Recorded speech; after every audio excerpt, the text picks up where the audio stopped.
साल 2150 चल रहा है। अमेरिका की सरकार को खबर मिलती है कि एक सैटेलाइट अंतरिक्ष में खराब हो गई है। इस मामले की जांच के लिए वो मिरेकल नाम के सुपर हीरो को भेजते हैं। जैसे ही मिरेकल अंतरिक्ष में पहुंचता है, उसे सैटेलाइट के बहुत सारे छोटे छोटे टुकड़े दिखते हैं। तभी उसे एक एलियन स्पेसशिप दिखाई देती है जो उस पर हमला करने वाली होती है। लेकिन मिरेकल को अपनी ताकत पर पूरा भरोसा होता है। वो इनका सामना करने से पहले सेल्फी लेने लगता है। तभी उसे एहसास होता है कि ये टुकड़े किसी सैटेलाइट के नहीं हैं, बल्कि ये छोटी छोटी एलियन शिप्स हैं जो धरती पर हमला करने आ रही है। इसी दौरान टेक्नो नाम के एक और सुपर हीरो को एक बड़ा धमाका सुनाई देता है। वो मिरेकल से संपर्क करने की कोशिश करता है, लेकिन देखता है कि मिरेकल बेहोश होकर अंतरिक्ष से नीचे गिर रहा है। टेक्नो तुरंत उड़कर मिरेकल को पकड़ लेता है, लेकिन तभी उसके जेट का फ्यूल खत्म हो जाता है। अब दोनों सुपर हीरोज फुल स्पीड से धरती की ओर गिरने लगते हैं। उन्हें लगता है कि अब मदद की जरूरत है, इसलिए वे बाकी सुपर हीरोज को बुलाने का फैसला करते हैं। अब हम देखते हैं मिस्सी नाम की एक बच्ची को। जब वो सुबह उठती है तो टीवी पर अंतरिक्ष में हुए हमले की खबर चल रही होती है। असल में मिस्सी के पापा मार्को हीरोज की टीम हीरोइक ग्रुप के लीडर थे।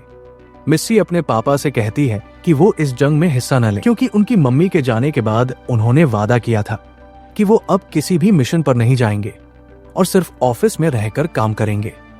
मार्को अपनी बेटी से दोबारा वादा करते हैं और उसे स्कूल छोड़ने के बाद खुद हीरोइक हेडक्वार्टर्स पहुंचते हैं। वहां डायरेक्टर मिस ग्रेनाडा ये तय करने वाली होती है कि अब एलियन से लड़ने के लिए कौन कौन से सुपर हीरोज को भेजा जाए। पहले ग्रेनाडा सोचती है कि शार्क बॉय और लावा गर्ल इस काम के लिए सही रहेंगे, लेकिन जब मार्को बताते हैं कि एलियन स्पेसशिप्स की संख्या बहुत ज्यादा है, तो ग्रेनाडा बड़ा फैसला लेती है। अब वे धरती के सारे सुपर हीरोज को एक साथ भेजेंगी। वो चाहती है कि मार्को भी टीम में शामिल हो, लेकिन मार्को मना कर देते हैं क्योंकि उन्होंने अपनी बेटी से वादा किया है। फिर भी जब वो हालात की गंभीरता को समझते हैं तो वो तैयार हो जाते हैं और अपनी खास कटाना निकाल लेते हैं। स्कूल में कुछ लड़कियां पेड़ पर फंसी बॉल निकालने के लिए मिस्सी से मदद मांगती है। मिस्सी कहती है, हाँ मैं सुपर हीरो की बेटी हूं, लेकिन मेरे पास कोई पावर वावर नहीं है। लड़कियां चली जाती है।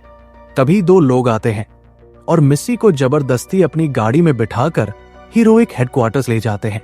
वहां मिस ग्रेनाडा से मिस्सी की मुलाकात होती है।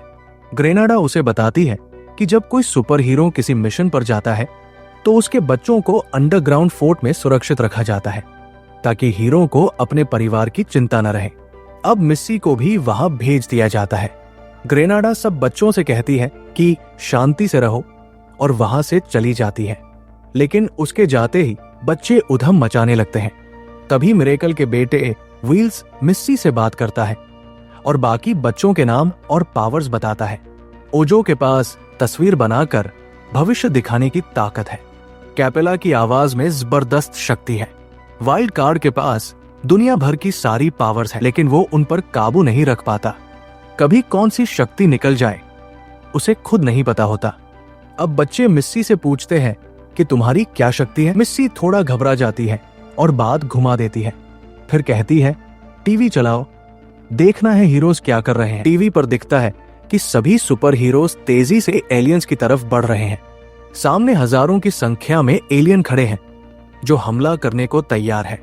टीवी पर दिखाया जाता है कि हीरोज एलियन से लड़ाई करने के लिए आगे बढ़ते हैं। मिरेकल बदला लेने के लिए सबसे पहले हमला करता है, लेकिन तभी एक एलियन उस पर जोर से वार करता है और मिरेकल सीधा एक बिल्डिंग से जा टकराता है। दूसरी तरफ एलियंस ने शार्क बॉय को चारों ओर से घेर लिया और उसे एक टीवी स्टेशन के हेलीकॉप्टर पर फेंक दिया। फिर कुछ ही देर में शार्क बॉय को बंदी बना लिया जाता है। अब एक बिल्डिंग की छत पर दो एलियन शिप्स ने मिरेकल को भी पकड़ लिया। मिरेकल भागने की कोशिश करता है, लेकिन अब उसमें ताकत ही नहीं बची थी और वो भी कैद हो जाता है। लावा गर्ल जब अपने पति को इस हालत में देखती है तो गुस्से में आकर अपनी फायर पावर से एलियन शिप को उड़ाने की कोशिश करती है, लेकिन उसका आग का गोला गलती से टेक्नो को लग जाता है, जिससे वो बुरी तरह घायल हो जाता है। एलियंस उसे भी बंदी बना लेते हैं। धीरे धीरे एक एक करके सारे सुपर हीरोज एलियंस के कब्जे में आ जाते हैं अब सिर्फ मार्को ही बचा होता है। वो जानता है कि अकेले वो इतने सारे एलियन से नहीं लड़ सकता। फिर भी वो अपनी बेटी मिस्सी को ब्रेसलेट के जरिए अलविदा कहता है और दुश्मनों की ओर कूद पड़ता है। कुछ ही देर में मार्को भी पकड़ लिया जाता है। इसके बाद प्रेसिडेंट टीवी पर आए और बताया कि एलियंस का मैसेज मिला है। अगर इंसानों ने 3 घंटे में हार मानकर खुद को उनके हवाले नहीं किया तो वे धरती को तबाह कर देंगे। प्रेसिडेंट के जाते ही मिसेस ग्रेनाडा ने टीवी पर आकर लॉकडाउन की घोषणा की और कहा कि सभी बच्चे अपनी जगह पर रहें। लेकिन मिस्सी ने उनकी बात नहीं मानी। उसने अपने साथियों से कहा कि एलियंस हमला करने वाले हैं और हमें यहां से निकलना होगा। वाइल्ड गार्ड ने पूछा, तुम्हें कैसे पता? मिस्सी ने ओजो की बनाई तस्वीरें दिखाई जो भविष्य में सच हो रही थी। उसे यकीन हो गया कि ओजो भविष्य देख सकती है। मिस्सी ने दिखाया कि एलियंस वेंटिलेशन डक्ट से इस कमरे में घुसने वाले हैं, लेकिन वो लॉकडाउन में फंसे हुए थे। उन्होंने गार्ड्स को समझाने की कोशिश की, पर किसी ने बच्चों की बात नहीं मानी। फिर गपी आई मैदान में। गपी शार्क बॉय और लावा गर्ल की बेटी थी। उसके पास जबरदस्त ताकत और पानी को कंट्रोल करने की शक्ति थी। उसने गार्ड्स को हरा दिया और नूडल्स ने आखिरी गार्ड को अपनी इलास्टिक बाजुओं से बेहोश कर दिया। बच्चों ने एक्सेस कार्ड चुराया और निकलने लगे, लेकिन तभी एक गार्ड ने इमरजेंसी बटन दबा दिया। सभी दरवाजे लॉक हो गए। अब कुछ नहीं किया जा सकता था। तभी एलियंस पाइपलाइन से अंदर घुसे और वाइल्ड गार्ड को पकड़ लिया। समय पीछे ले जाओ। मिस्सी ने रिवाइंड से टाइम पीछे ले जाने को कहा। रिवाइंड ने समय पीछे किया और व्हील्स ने अलार्म बजने से पहले उसे रोक दिया। इस बार वे सभी सुरक्षित वहां से निकल गए। नूडल्स ने अपना शरीर बड़ा कर लिया और वो एक बड़ा आदमी लगने लगा, लेकिन बच्चों को पहचान लिया गया और गार्ड्स ने बाहर का दरवाजा बंद कर दिया। अब उनके पास भागने का कोई रास्ता नहीं था। तभी वाइल्ड गार्ड ने छत में बने एक छेद की ओर इशारा किया। मिस्सी ने कैपेला से कहा कि वो अपनी धीमी आवाज का इस्तेमाल करे ताकि हेडक्वार्टर्स के लोग हवा में उड़ जाएं। जैसे ही वो हवा में उड़ने लगे, बच्चे उन्हें सीढ़ी बनाकर छत तक पहुंच गए। छत से उन्होंने एक्सेस कार्ड से एक केबल कार निकाली और वहां से निकल गए, पर बाहर पहुंचते ही हेडक्वार्टर्स के लोग रास्ता रोक कर खड़े थे। कैपेला ने अपनी आवाज से केबल कार को हवा में उड़ा दिया, लेकिन अब वो एक बिल्डिंग से टकराने वाली थी। कैपेला उसे कंट्रोल नहीं कर पा रही थी। तभी नूडल्स एक पोल से लटक गया और केबल कार को मोड़ दिया। थोड़ी देर बाद कैपेला को सांस लेने में दिक्कत होने लगी। सबने छिपने का सोचा। मिस्सी ने सुझाव दिया कि उन्हें उसकी दादी अनीता के घर चलना चाहिए। वो सब वहां पहुंच ही रहे थे कि कैपेला की आवाज बंद हो गई और वो तेजी से गिरती हुई सीधा अनीता के गार्डन में जा गिरी। अनीता ने बताया कि एलियंस के हमले में सिर्फ 2 घंटे बाकी हैं। अब बच्चों को तुरंत ट्रेनिंग करनी होगी, क्योंकि धरती को बचाना अब उनके ही हाथ में था। मिस ग्रेनाडा को पता चल गया कि मिस्सी के ब्रेसलेट में ट्रैकर है। उसने उसी से मिस्सी की असली लोकेशन ढूंढ ली। उधर बच्चे अपनी फाइटिंग स्किल्स और टीम वर्क पर काम कर रहे थे। एलियंस के हमले में सिर्फ 1 घंटा बचा था। तभी ग्रेनाडा ने हेलीकॉप्टर भेजे और बच्चे भागकर एक खुफिया सुरंग में चले गए। अनीता वहीं रुक गई ताकि दूसरों का ध्यान भटका सके। सुरंग में मिस ने ओजो का आईपैड लिया और उसकी टॉर्च से रास्ता ढूंढने लगी। तभी उसे एहसास हुआ कि ओजो की बनाई तस्वीरों में दिखी स्पेसशिप पास ही है। बच्चों ने पास छिपी स्पेसशिप ढूंढ ली। जब एलियंस बाहर आए तो बच्चे जल्दी से शिप की तरफ दौड़े। एक एलियन एक बच्चे को पकड़ने ही वाला था कि नूडल्स ने उसे लंबी बाजू से बचा लिया। बच्चे एलियन के शिप में घुसे, दरवाजा बंद किया और उड़ गए। कुछ समय बाद वो मदरशिप पर पहुंचे और माँ बाप को ढूंढने का फैसला किया।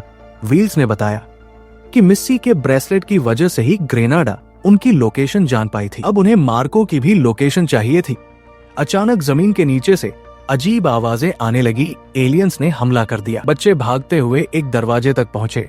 वो अब मदरशिप के बीचों बीच थे, जहां एक बड़ा पिरामिड था। वहां यूएसए का प्रेसिडेंट एलियन हमले की बात कर रहा था। प्रेसिडेंट के जाते ही ग्रेनाडा आई और बच्चों की बहादुरी की तारीफ की। उसने बताया कि उनके भागने के कुछ मिनट बाद ही हेडक्वार्टर्स पर हमला हुआ था। बच्चे खुश हो गए, लेकिन तभी व्हील्स को लगा कि ग्रेनाडा के शरीर में कुछ अजीब है। ओजो ने भी दिखाया कि एक तस्वीर में ग्रेनाडा एलियन है।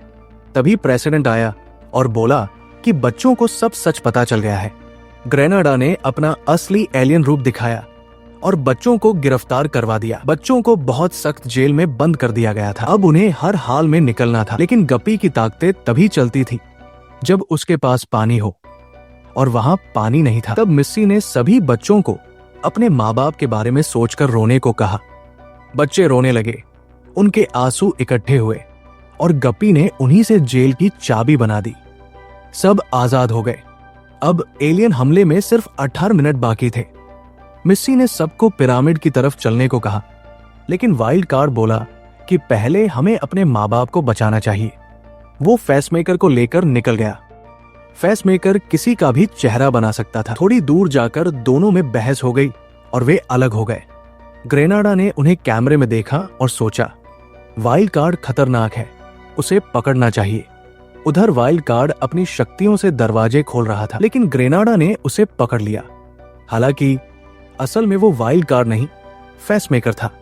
असल वाइल्ड कार्ड तब तक कंट्रोल रूम में पहुंच गया था। बच्चे एलियन से घिर गए थे, लेकिन मिस्सी ने सबको शांत रखा।